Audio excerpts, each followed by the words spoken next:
फैसला जो है वो तयन करता है कि एहतजाज किस तरह होना चाहिए।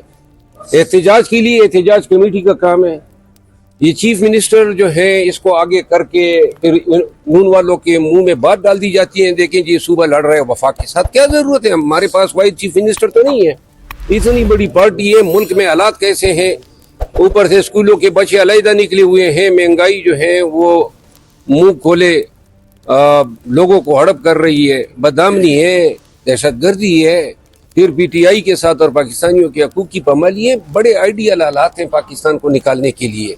और ये काम जो है खान साहब को मैंने मशवरा भी दिया था, आज फिर कहता हूँ कि ये एहतजाज कमेटी का काम होना चाहिए। और चीफ मिनिस्टर साहब जो है उसको इस मामले से मेरी ज़ाती राय ये है कि उसको अलहदा किया जाना चाहिए, ताकि ये इल्ज़ाम उन पे, हम पे या पीटीआई पे ना आए कि एक सूबा जो है वो मरकज़ के साथ लड़ रहा है।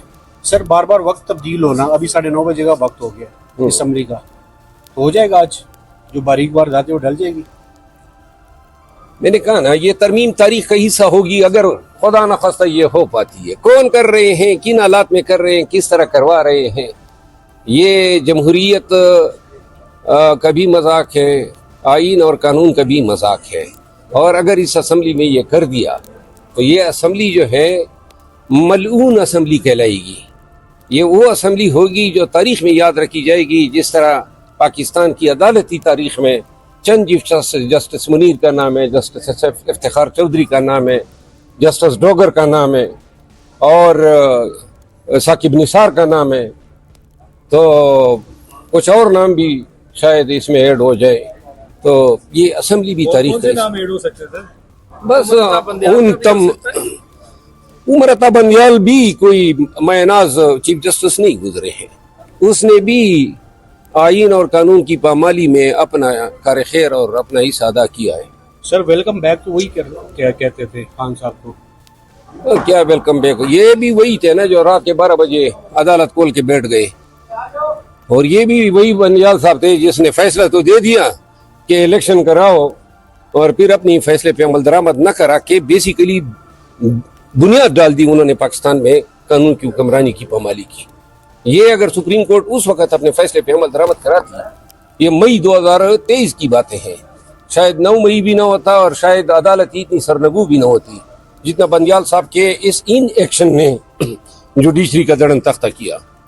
सर आखिरी सवाल, हमारे एक साहबी भाई ने फारूक सत्तार साहब से पूछा कि ऊँट किस कर पर बैठेगा। फारूक सत्तार साहब का जवाब ये था कि ऊँट तो खेमे से बाहर आ गया।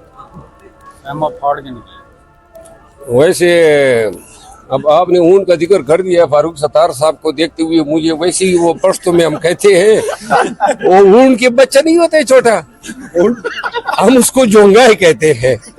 फारूक सत्तार साहब जोंगाई की जो है गमाजी करते हैं। शुक्रिया, बहुत शुक्रिया। उमरता बंदियाल भी कोई मयनाज चीफ जस्टिस नहीं गुजरे, उसने भी आइन और कानून की पामाली में अपना कार खैर और अपना हिस्सा अदा किया है। सर वेलकम बैक तो वही क्या कहते थे खान साहब को? क्या वेलकम बैक, ये भी वही थे ना जो रात के 12 बजे अदालत खोल के बैठ गए। और ये भी वही बंदियाल साहब थे जिसने फैसला तो दे दिया कि इलेक्शन कराओ, और फिर अपनी फैसले पे अमल दरामद न करा के बेसिकली बुनियाद डाल दी उन्होंने पाकिस्तान में कानून की हुक्मरानी की पामाली की। ये अगर सुप्रीम कोर्ट उस वक्त अपने फैसले पे अमल दरामद कराती, ये मई 2023 की बातें हैं, शायद 9 मई भी ना होता और शायद अदालत इतनी सरनगू भी ना होती जितना बंदियाल साहब के इस इन एक्शन ने जुडिशरी का दड़न तख्ता किया। सर आखिरी सवाल, हमारे एक साहबी भाई ने फारूक सत्तार साहब से पूछा कि ऊँट किस कर पर बैठेगा। फारूक सत्तार साहब का जवाब ये था कि ऊँट तो खेमे से बाहर आ गया। वैसे अब आपने ऊँट का जिक्र कर दिया फारूक सत्तार साहब को देखते हुए, मुझे वैसे ही पश्तो में हम कहते हैं और ऊँट के बच्चा नहीं होते छोटा, हम उसको जोंगाई कहते हैं। फारूक सत्तार साहब को जोंगाई की जो है गमाजी करते हैं। बहुत शुक्रिया।